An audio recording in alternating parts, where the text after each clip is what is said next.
Sir Magunta Subrahmanya Reddy అప్పట్లో నక్సలైట్లు call చేశారు ఆయన్ని అని చెప్పి సహజంగా అందరికీ తెలిసినటువంటి అంశం. 95. సో ఆయన కాబోయేటువంటి సీఎం అని అప్పట్లో బాగా ఉండేది. సీఎం కాకుండా కొంతమంది కుట్రబడినారు ఆయన మీద. రాయలసీమకు సంబంధించి, ప్రత్యేకించి కడపకు సంబంధించినట్టు కొంతమంది సుపారీ ఇచ్చి ఆయన మర్డర్ చేయించారు అనేది ఒక స్పెక్యులేషన్. ఏంటి అసలు ఏం జరిగింది? అంటే మీరు చెప్పినవి పేపర్లో వచ్చినాయండి, ఆ తరహా కథనాలు వచ్చినాయి. అయితే దీనికి కౌంటర్గా తెలుగుదేశం వాళ్ళు చంపించేశారు అనే ప్రచారం కూడా జరిగింది.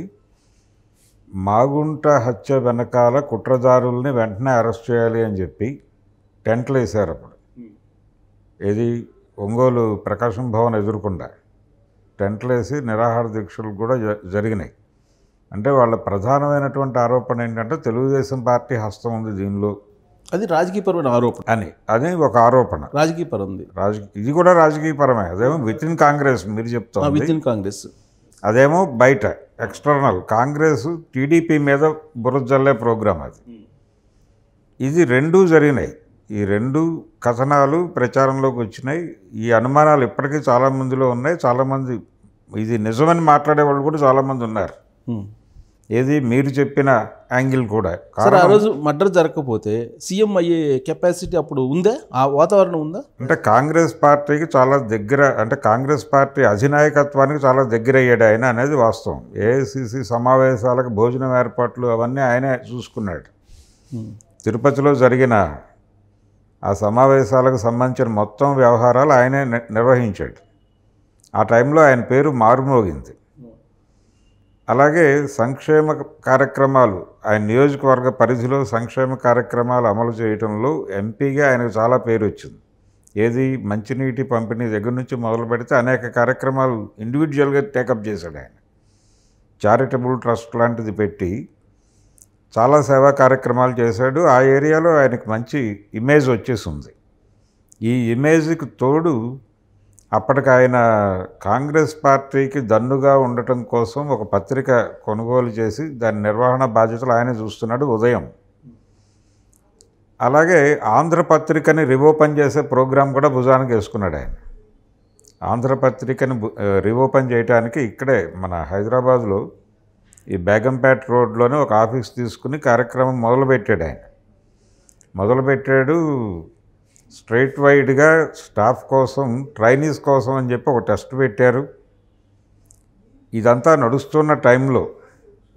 నడుస్తున్న టైంలోనే ఎన్టీ రామారావు గెలవటం 94లో, గెలిచిన మరుక్షణం ఆయన మద్యపాన నిషేధం ఫైల్ మీద సంతకం పెట్టడం.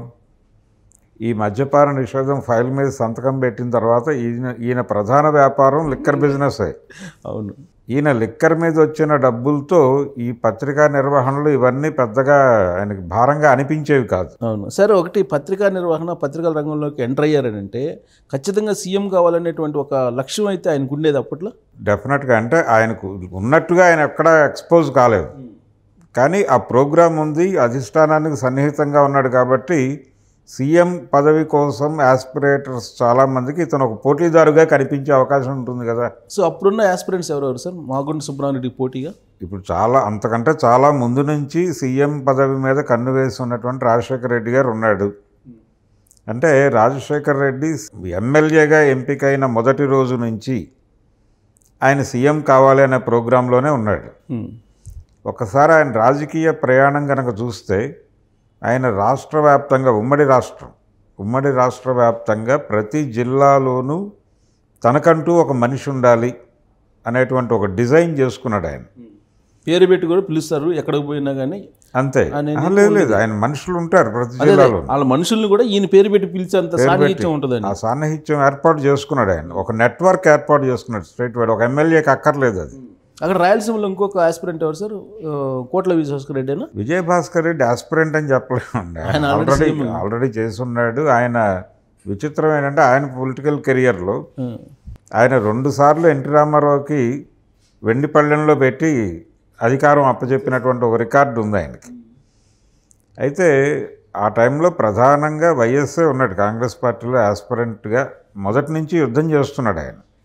యుద్ధరంగంలో ఉన్నాడు ఆయన. సో ఇప్పుడు ఆ రోజు వచ్చిన స్పెక్యులేషన్స్లో మాగుంట సుబ్రహ్మణ్యుడిని సీఎం అవుతాడు, పోటీ లేకుండా చేయాలని కడపలో నుంచి కొంతమంది సుపారీ ఇచ్చారు అని అంటే ఎవరి మీద అనుమానించాలి? వైఎస్ మీదే డౌట్ ఉండాలండి. అంతకు మించి వేరే అవకాశాలు లేవు. ఇంకెవరున్నారు? మైసూరారెడ్డి ఉన్నాడు ఆ ప్రాంతం నుంచి. అప్పటికి పాలిటిక్స్లో యాక్టివ్గా ఉన్నాడు, కానీ ఆయన పోటీదారు అయి ఉండే అవకాశం లేదు. కానీ ఆయన కూడా అన్నాడు ఒక మూమెంట్లో, నేను కూడా సీఎం ఆస్పిరెంట్ నేనని ఒక మూమెంట్లో అన్నాడు. అంటే అది జనరల్గా వస్తాయి, ఇలా లాక్కుని అవుదాము అనేటువంటి ప్రోగ్రాంలో లేడు ఆయన. అందుకని ఈయన ఒక్కడి మీదే ఉండాలి, కానీ అది అందులో పూర్తి వాస్తవం ఉందనే నేనైతే అనుకోవడం లేదు.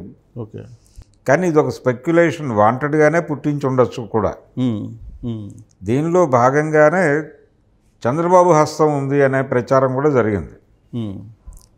తెలుగుదేశం పార్టీ కూడా ఈయన ఎలిమినేట్ చేయాలి, ఈ ఏరియాలో ఇతను ఉన్నంతకాలం తెలుగుదేశం పార్టీ అడుగుపెట్టే పరిస్థితి లేదు అనే ఉద్దేశంతో ఇతను టార్గెట్ చేశారు అనే మాట కూడా వినిపించింది.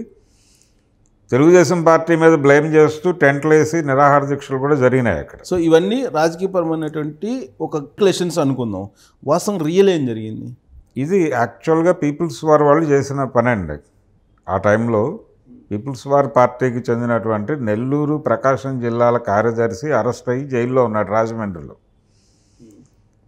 ఆయన ఒరిజినల్ పేరు చలం, పార్టీ పేరు సుధాకర్, అప్పటి పార్టీ పేరు. ఆ మధ్య చర్చలకు వచ్చాడు ఆయన. ఆ మధ్య ప్రభుత్వం వైఎస్ రాజశేఖర రెడ్డి నక్సలైట్లతో చర్చలు జరిపినప్పుడు వచ్చినటువంటి పీపుల్స్ వార్ ప్రతినిధిగా వచ్చిన వాళ్ళల్లో ఆయన కూడా ఉన్నాడు. ఆయన అప్పుడు అరెస్ట్ అయ్యి జైల్లో ఉన్నాడు రాజమండ్రిలో. ఆయనతో పాటు రీజనల్ కమిటీలో ఉన్నటువంటి అశోక్ అనే ఆయన ఇప్పుడు బయటకు వచ్చేసాడు, ఏదో ఆయన వృత్తి ఆయన చేసుకుంటున్నాడు. ఆయన కూడా అరెస్ట్ అయ్యి రాజమండ్రి జైల్లోనే ఉన్నాడు అప్పుడు. ఇలా వీళ్ళందరినీ విడిపించుకోవాలి అని అనుకుంది పార్టీ. విడిపించుకోవాలి అనుకున్నప్పుడు ఆ టైంలో ఒక కిడ్నాప్ చేసి ప్రభుత్వాన్ని బెదిరించడం ద్వారా మా నాయకుల్ని విడుదల చేయండి అని అడగటం అనేది ఒక ప్రోగ్రామ్గా ఉండేది. మీకు గుర్తుండేది అయితే నిమ్మలూరు భాస్కర్ రావుని వైజాగ్లో అరెస్ట్ చేశారు 91 ఆ ప్రాంతాల్లో. ఆయన్ని, పురుషోత్తమని ఇంకొక అతని వైఫ్ని, ముగ్గురిని అరెస్ట్ చేశారు. అరెస్ట్ చేసి వైజాగ్ జైలుకి తరలించారు. అప్పుడు శివశంకర్ గారి అబ్బాయి పి శివశంకర్, కాంగ్రెస్ నాయకుడు, ఆయన కుమారుడు సుధీర్ కుమార్, ఆ సుధీర్ కుమార్ని కిడ్నాప్ చేశారు ఇక్కడే హైదరాబాదులో. ఓకే, హైదరాబాదులో కిడ్నాప్ చేసి ఆయన్ని తీసుకెళ్ళిపోయి భాస్కర్ రావుని, పురుషోత్తంని, ఆవిడ్ని, ముగ్గురిని వదిలిపెట్టాలి అని డిమాండ్ పెట్టారు.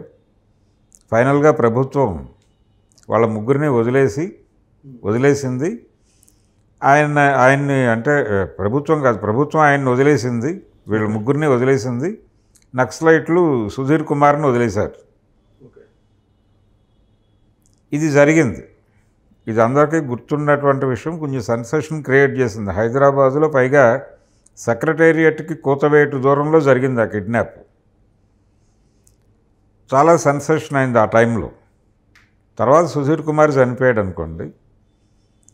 ఇది ఇలాగ ఒక కిడ్నాప్ చేయటం ద్వారా తమ నాయకులను విడుదల చేసుకోవాలి అని పీపుల్స్ వార్ పార్టీ భావించి మాగుంట సుబ్రహ్మణ్యుడికి ఉన్నటువంటి పలుకుబడి, అతనికి ఉన్నటువంటి ఇన్ఫ్లుయెన్స్, దాని ప్రకారం సుబ్బరామిరెడ్డిని కనుక కిడ్నాప్ చేస్తే డెఫినెట్గా మన ఇవేవైతే ఉన్నాయో కోరికలు